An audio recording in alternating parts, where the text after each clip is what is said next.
we're looking at how the pandemic is affecting diverse communities economically and medically. And this morning, we're focusing on disparities, in particular in healthcare. As coronavirus cases spike in much of the country, rates of infection, hospitalizations, and deaths are higher for minorities. Black Americans make up 13% of the U.S. population, but account for 23% of coronavirus deaths. Dr. Jon LaPook takes us to Minneapolis to show what is behind these statistics.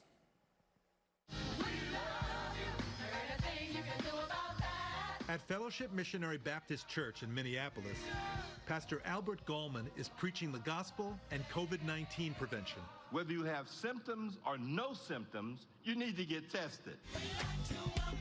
While worshiping remotely, he's stressing the importance of masks, testing, and practicing what he preaches, social distancing. In the Black community, the church has always been the place where we disseminate information. People may not listen to politicians or to public health officials, but how about to their pastor?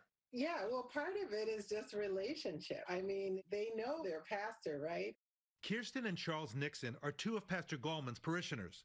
In May, their entire family tested positive for coronavirus. Your husband, you, your 3 boys, your mother, and your father.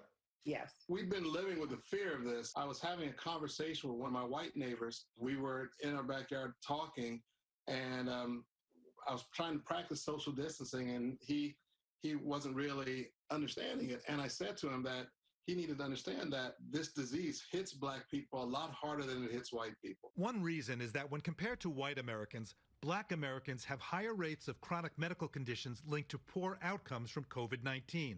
54% have hypertension, nearly 50% are obese, and more than 13% have diabetes. Do either of you have underlying conditions? I have prediabetes. My parents have high blood pressure and diabetes. Kirsten Nixon's 86-year-old father is still hospitalized with complications of COVID-19. The rest of the family had mild to moderate symptoms, but are now doing well. Across Minnesota, Black people account for over 21% of reported cases, but only make up 6% of the state's population.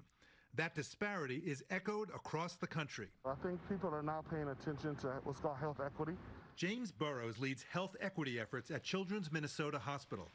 He worked with the state health department to open 4 coronavirus testing clinics in communities of color. So to make sure that those communities are tested more often, and not only tested, realize that you can get access to health care.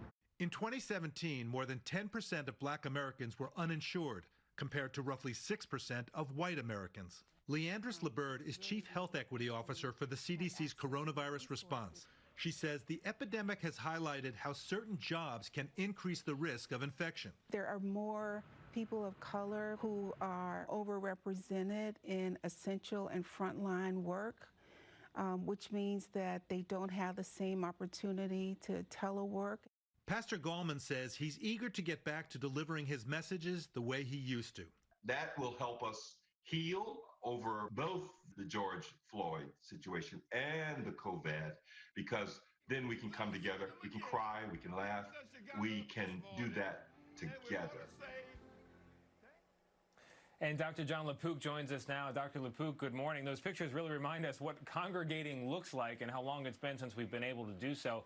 What's the impact been on that community of not being able to get together in person as a church? It's been huge, and good morning, Tony. You know, Pastor Gallman said that he said he wants to be able to hug people again. It's a time for fellowship. And something he said really struck home for me. He said, especially the elderly people in his congregation, Sunday may be the only time when they come to church when they actually leave their homes. You know, they get all gussied up, they get dressed up in their church best, and then they're able to congregate with each other and talk to each other. We know that isolation is very bad for your health. In fact, it increases the risk of dementia. So there's only a certain amount you can get from a Zoom congregation. I know. John, I look forward to seeing you in person someday soon, too, as well. Thank you very much.